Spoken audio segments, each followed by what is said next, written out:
Marvel still hasn't announced who's playing the new X-Men, but it's already told us more than you'd think. It's on a poster they published last week, it's in the last 2 minutes of a Spider-Man movie, and it's buried in the credits of a Netflix show nobody's connected to this until now.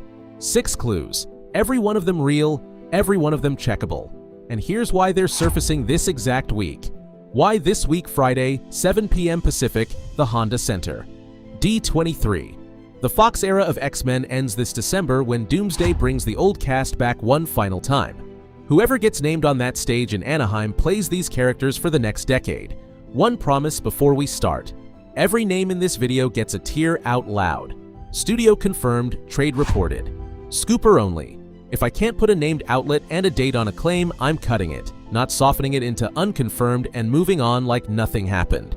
Start with the clue Marvel didn't even bother hiding. The poster clue with a catch. Disney put out the official D23 poster days before the event.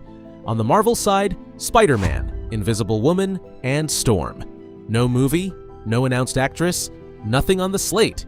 Studios don't spend poster real estate on a character with no project attached. That space costs them something every single time. But I'm not going to sell you a clean signal.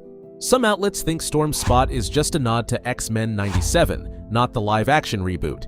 There's also a competing theory that her live-action debut belongs to Black Panther 3, with an X-Men crossover coming after. I can't rule either of those out. What I can tell you, 1 week before a Disney showcase everyone expects mutant news from, Marvel put a character with 0 announced projects front and center. That's the loudest non-announcement they've made all year, even if it isn't proof. The name most attached to her right now is Jayme Lawson. Tier that one, honestly, Scooper only. No trade has it, no studio has it. File it, don't trust it. That's the clue they put in public on purpose. The next one they hid at the end of a Spider-Man movie. The bus heading north. Brand New Day ends with Jean Grey on a bus heading north. Westchester County is north. Sadie Sink is the only X-Men casting that clears the top tier. Studio confirmed, on screen. They didn't announce it, they just put her in someone else's movie and let you notice. She's a native Earth 616 mutant, not an import from another universe. That's a deliberate choice. Marvel is building homegrown mutants, not transplanting a team from the Fox timeline. Which raises a question about the man she's supposed to end up with, because Marvel still hasn't said his name out loud, what the trades are, and aren't saying Kit Connor as Cyclops. Trade reported, not studio confirmed, but watch that tier harden in real time. Deadline broke it August 6th as talks. By this week, their own language has moved to flatly reporting Marvel has cast him. That's still not a press release, Marvel hasn't put out a word, so I'm holding the line at trade reported. But it's trade reported at its strongest possible version, one step from official. Samara Weaving as Emma Frost sits at that same upgraded tier. Trade reported, not studio confirmed, but reported with the same flat cast language rather than hedge words. Deadline broke that one in late July. Watch that gap between in talks and has cast closely. That's what real reporting looks like as it hardens toward a studio announcement it still hasn't made. Christopher Abbott / Tom Pelphrey testing for Professor X, and Bill Skarsgård's name being treated skeptically by THR, all accurate, including the skepticism framing. Via THR's Heat Vision newsletter the week of August 7th, Abbott tested for the role, not confirmed casting. Pelphrey tested for the same role and lost it, also via THR that same week, which is its own kind of confirmation, a trade actually confirming someone's out. Skarsgård's name is floating too, but that one's a full tier lower. A rumor THR itself has treated with open skepticism in that same newsletter, not even a confirmed test. And before Connor landed the part, THR reported Asa German tested for Cyclops first and didn't get it. Here's the one sentence that matters more than any name in this list. A trade scoop is a reporter's sourcing, a studio confirmation is the studio putting it in writing. This week, almost every channel covering this story is going to blur those two things together like they're the same fact, especially now that the in talks language is starting to disappear. Here's why that's not pedantic. Cooper Hoffman was rumored for Cyclops and denied it himself, on camera, to Entertainment Tonight in late July. If reported and confirmed meant the same thing, that denial couldn't exist. The gap between those words is exactly where he stood. That's the difference between what's reported and what's real. From here, it starts to matter a lot more. The Netflix credits, Jake Schreier, the director, confirmed, officially directing. Lee Sung-jin and Joanna Kalo, the two writers now attached to this X-Men movie, also confirmed, officially announced. Lee Sung-jin created Beef.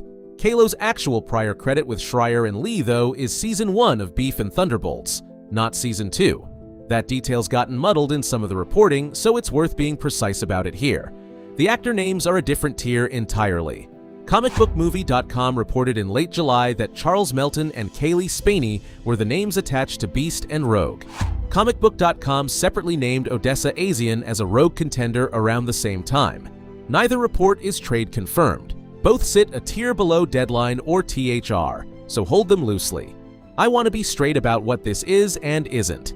It might just be a pipeline, a director and writers who like working with actors they already trust. Or it might be exactly why those rumors started circulating in the first place, with no other basis. I can't prove which one it is, and I'm not going to pretend I can. John Hamm for Mr. Sinister sits at trade adjacent. THR's own Heat Vision newsletter, the week of August 7th, keeps that name alive alongside the Sebastian Shaw chatter, but nothing's locked. Inda Navarrete isn't a report at all. She said in an interview that she met Schreier and likes the character Mystique. That's not a casting, that's an actress naming a favorite.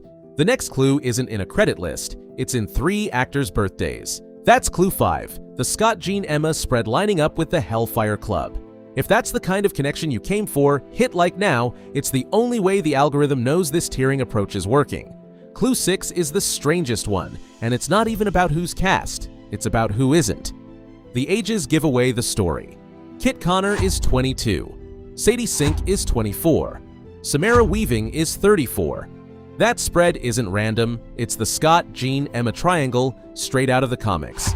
And THR's Heat Vision newsletter, published Friday, August 7th, is the outlet reporting Adam Driver is being courted for Sebastian Shaw rather than Magneto.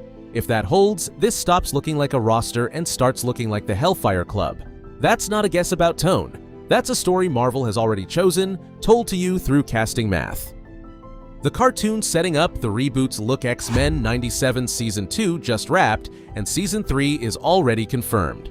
While Marvel Animation spent a season building toward Apocalypse, Marvel Studios was quietly casting the live-action team behind it. Look at Storm's design on that D23 poster again. It echoes her classic look from the show. Marvel is lining up its animated and live-action mutant visual language before the reboot lands, on purpose, ahead of time. So here's what all 6 of these clues actually add up to. Why now, not later? No date's been announced. Filming is expected to start in 2027, with the movie itself expected in 2028. Doomsday lands this December and brings the Fox-era mutants back one last time. Secret Wars is Marvel's only 2027 theatrical release, which means there's no MCU film at all between the two. The new X-Men can't show up on screen until after both of them, so Marvel is casting a team roughly 2 years before anyone sees them. That's the whole reason any of these clues exist. The studio had to tell us something without officially announcing anything at all. The one name missing from everything. Friday, 7 p.m. Pacific, the Honda Center. Go back through all 6 clues. The poster, the bus, the trades, the beef credits, the ages, the cartoon. Run the name through every single one of them. Wolverine isn't in any of it. Not the poster, not a single trade report, not the beef pipeline, not a scooper post, not a denial, not even a tested and didn't get it. Nothing. No tier at all. Every other role in this movie has left a trail, confirmed, denied, or rumored. Wolverine has left none. That's not a 7th clue. That's the biggest hole in the entire picture. Sit with that.